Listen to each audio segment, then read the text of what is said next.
Hello, in this video I want to demonstrate how to use Microsoft OneNote in on a on my I own a HP Envy 20-inch tablet. I think it's important to note that it's a tablet and not just a regular PC because it does function differently with certain touch functions versus a touchscreen PC.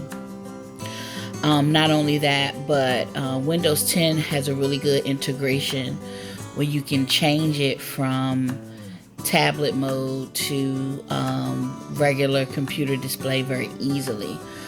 But I've noticed that even with that, because it's a tablet, there's still certain things that make it always function as a tablet, because all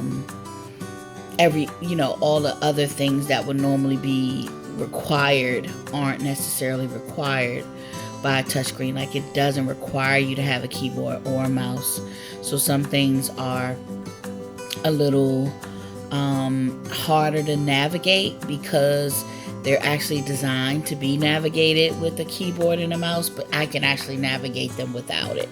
So that's what I mean. And then some things are easier. So although it is Microsoft Windows 10 and this is a fully functioning computer, it's still by all means a tablet. So I want to always keep in mind that, I want you to keep in the back of your mind that we're still dealing with the tablet. So as we come over here to the top left corner, I'm going to touch the start. I have it set up like a computer, and I want to open Office OneNote. But when I recently upgraded it. So when I upgraded it, everything was in this little box here, and then you open that and you have Excel, PowerPoint, Word, OneNote.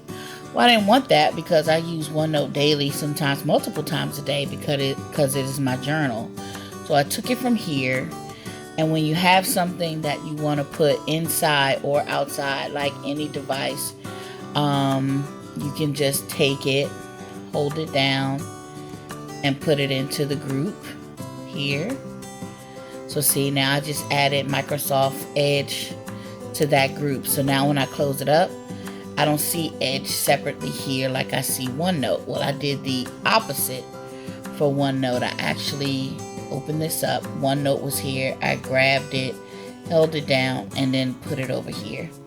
And I'm going to put my pen down because my pen works the same as my finger, but it actually gives me better reach to hold the phone and to show you. So that's why I'm actually using the pen. But just so you know that it is like a real legit,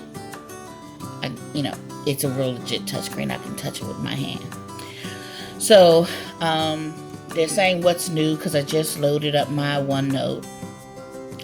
And so now that I've loaded up my OneNote, I've come to Personal Web, because Personal Web is where you can sync things across multiple devices, and it always syncs to the web, which means if it's always synced to the web, then it'll always sync on your device as long as your device is synced to the web.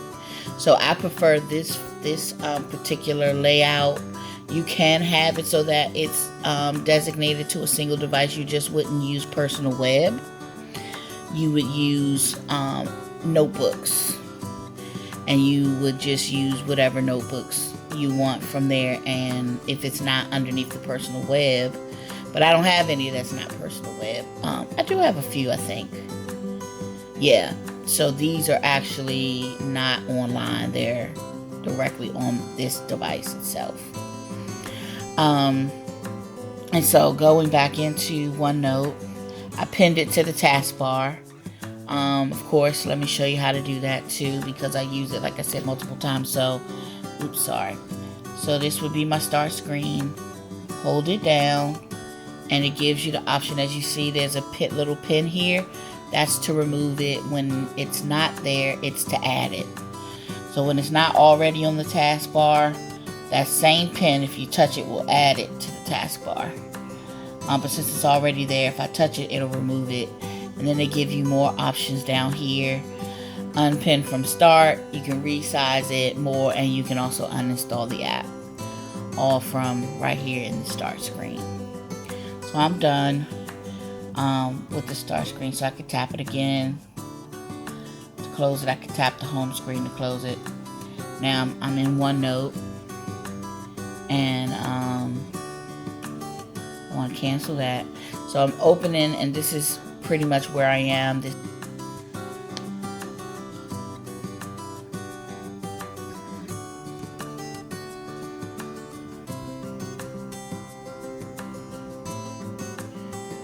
So first I had to grant it access to record audio. Now I want to tell it to start audio recording. I can close the help window. And now it's doing an audio recording. If you look here, it's counting. Oh, my hand is in the way. Hold up. I don't know why it's zooming like that, y'all. Oh, well, that actually helps me right there. You can see the timer there. Zoom in. And so, you know, since I'm making a video, I'll just record myself doing this, and then I don't know how to stop it. Okay.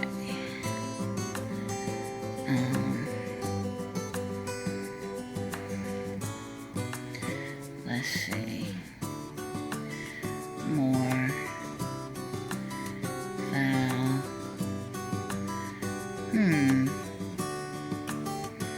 Let's see how to stop it. Alright, so let's see. It's recording. Oh, I see now the whole board all the way across is record, stop, play, pause, rewind. Okay, so now that I want to stop, well, let's pause it. Oh, pause. Oh, you can either stop. You can either stop or record. You can't pause while you're recording. Okay, so that's good to know. So now let's see it play. Now I want to tell it to start audio recording. I can close the help window. And now it's doing an audio recording. If you look here, it's counting. Oh, my hand is in the way. So this isn't my preferred way to do it because it's got a lot of white noise in the background, whereas when I record from my phones, I guess it has better background, you know, distortion, you know, the ability to get rid of the background noise better than my computer, so it comes through very clearly. But I can still hear myself pretty good. I think if the volume's all the way up, yeah. I like how I can pause and rewind because you can't do that on the phone. And fast forward. So I can fast forward. Oh, but you have to be playing it to fast forward. So now I want to tell it to you can fast forward 5. Now I want to tell it to 5. Oh, I don't know what the 5 is. Now I want to tell it to. But you can fast forward 15 seconds at a time. You know, since I'm making a video, I'll just you can pause it. I'm actually trying to do a video on how to record audio on here because it took me a minute, and audio is really my preferred way to journal because it's faster, especially if I'm trying to like hurry and remember something like a dream or something like that. I go to audio. So you click audio, and then you can click here, record, and it'll start recording you a whole new audio. So see, I had one, now it added another one underneath there. So it's now recording everything that I'm saying in this video, and the only option you have is to record and stop. So now that I've recorded it, I can play what I just recorded. So let me select it, and you see the option here to play. It's down here as well as up here at the top. So I'm just going to go ahead and play it from here. Now I want to tell it to start audio recording. Close the help window. And to stop it is the same. You just say pause. And then it's no longer going to play anymore. And then you have the option to either record another one or go back to an old one and play an old one. You can delete it if you want. Trim.